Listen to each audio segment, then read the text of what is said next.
primeiros teóricos, então. Pelos anos 55 em diante, ali, com duas professoras resolveram fazer uma pesquisa sobre por que algumas pessoas davam certo na vida e outras pessoas não se desenvolviam na vida, embora essas pessoas nascessem e crescessem no mesmo ambiente. Ótimo. Então, elas resolveram procurar um lugar para fazer essa pesquisa. E elas encontraram uma ilha na região do Havaí, onde elas verificaram que havia uma população naquela região que eles viviam bastante isolado do resto do continente, do planeta, né? E que as trocas sociais eram muito dentro daquela própria comunidade. E elas entenderam que ali, se elas fizessem um estudo longitudinal, ou seja, através do tempo, elas iriam poder ter informações bem precisas. E foi assim que nasceu a primeira pesquisa em resiliência. Nesse momento, nem era resiliência, elas estavam a entender, como eu disse, o assunto que é porque uma pessoa dá certo, a outra não. Ótimo. Então,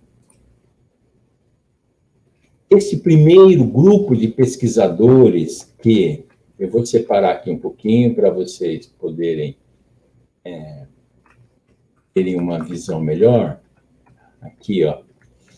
Ok? Então, esse primeiro grupo que começou lá pelos anos 1960, ali no início, e foi até o final dos anos 60, passou-se a ser chamados de os pesquisadores da primeira onda. Por que primeira onda? Foi quando surgiu, então, os primeiros psicólogos falando do assunto, depois vieram psiquiatras falando do assunto, algumas pessoas que estudavam a dinâmica das interações sociais falando sobre esse assunto, sobre a pesquisa das duas, que eu já vou mencionar um pouco mais. Então, se chamou de primeira onda e o destaque era as qualidades dos indivíduos, porque havia um entendimento por esse tempo de que cada pessoa trazia um grupo de qualidades ou nascia com um grupo de qualidades que permitiam que ela se tornasse, então, mais resiliente que outras, tá? Por isso, então, que por essa época foi chamado de hereditariedade, e era a hereditariedade que dava a capacidade para cada pessoa se tornar ou não resiliente. Com o passar dos anos, dentro desse período, né, de final dos anos 50 até 70, inclusive começou-se esse conceito aqui, que é o da invulnerabilidade. A pessoa era invulnerável, ou seja, ela não passava por problemas. Essa era a ideia inicial. Vou trazer aqui para vocês algumas pessoas que se destacam dentro desse período. Vocês vão ver que a data não é lá do próprio período, mas é que a data que eu peguei o artigo. Então, peguei um artigo de 1991, tá?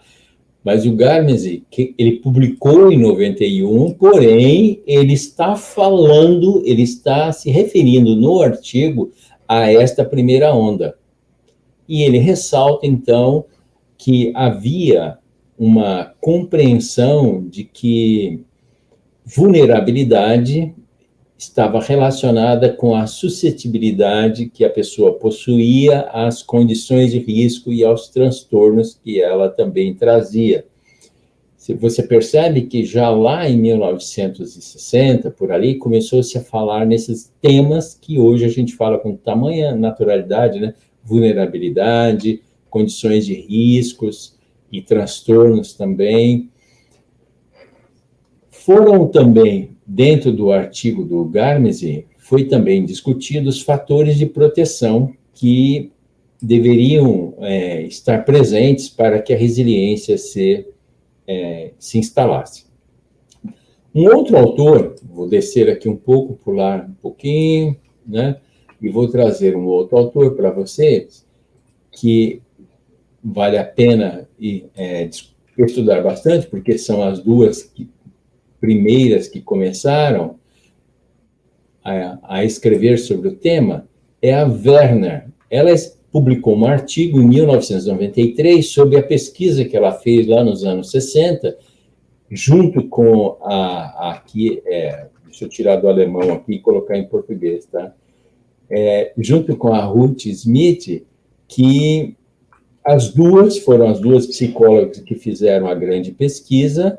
Elas vão falar de que certas pessoas elas perceberam uma forte convicção de que eram capazes de resistir às intempéries. Isso aí é muito importante, porque vai haver até hoje, né, um entendimento de que as pessoas trazem uma resistência à vulnerabilidade ou ao estresse.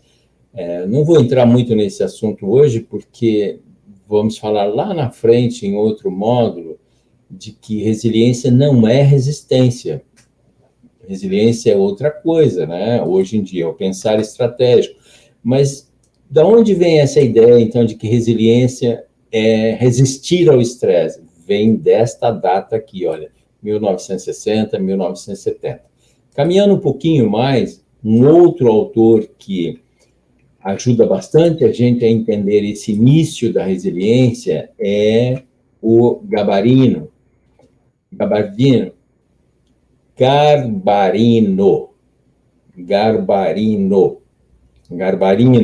E ele publicou um artigo em 1987 descrevendo esta fase inicial da resiliência.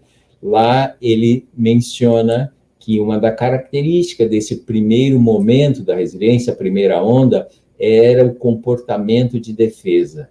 Eles entendiam que as pessoas que possuíam resiliência possuíam também tanto o comportamento de defesa quanto o comportamento de adaptação ao meio. E com isso nós vamos tendo condições de entender o que foi essa primeira onda, não é, da resiliência. Um outro autor que também fala sobre é o Gill. Ele vai buscar fazer uma correlação entre resiliência e as estratégias de coping, que lá pelos anos 55, 60, já estavam bastante desenvolvidas, já se falava do coping com bastante propriedade. E ele tenta fazer uma correlação ali de que ser resiliente, na realidade, era usar as estratégias de coping. Isso existe até hoje. Tem pessoas que ainda falam que ser resiliente é usar as estratégias de coping, mesmo já nós estando na terceira onda e ter mudado completamente. Eu tenho aqui para você ver, eu trouxe para vocês um livro que eu tenho, e depois vamos colocar a bibliografia para você, né? Onde esses autores, eles procuram fazer um histórico do coping e dizendo também de que o coping tem a ver com resiliência. E nasceu dessa ideia de que a resiliência tem que ter estratégias de superação, como a gente aprende com o coping, né? Como a bibliografia vai estar à disposição de vocês, depois você pode ter acesso ao livro e em outros artigos sobre coping, etc.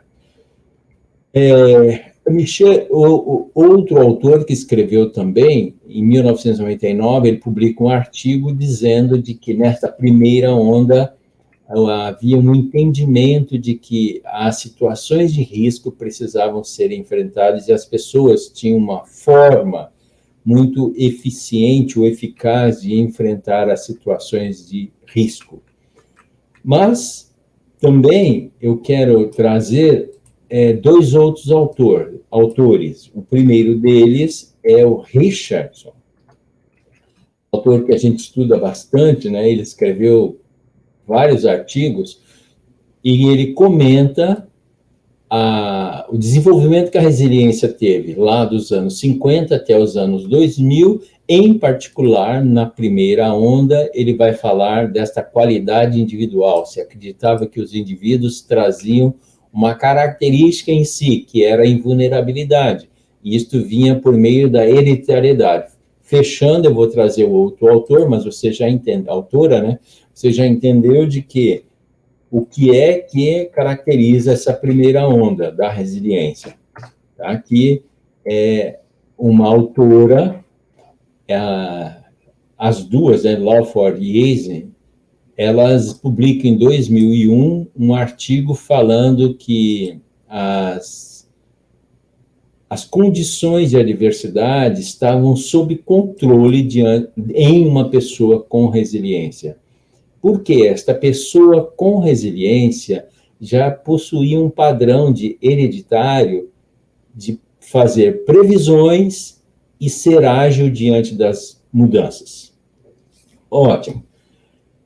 Então, o meu convite é de que você leia bastante esses artigos, você vá atrás desses autores, nós vamos colocar para você as indicações e saiba que, não se esqueça, o que caracteriza a primeira onda é a hereditariedade, que veio a ser chamada de invulnerabilidade. Até disseram que eram os invencíveis, nada os vencia.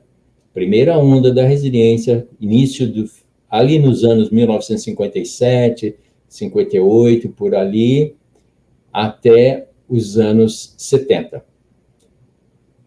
Mesmo que você encontre um artigo bem recente falando este tipo de raciocínio racional, de que a resiliência é hereditária, ou a resiliência é daqueles que são invencíveis, ou mesmo a resiliência é resistir ao estresse e voltar ao estado natural, isto é um raciocínio que houve dentro deste período de 1957, quando a pesquisa estava sendo inicializada ali, até 1970. A pessoa está expressando o racional da primeira onda da resiliência.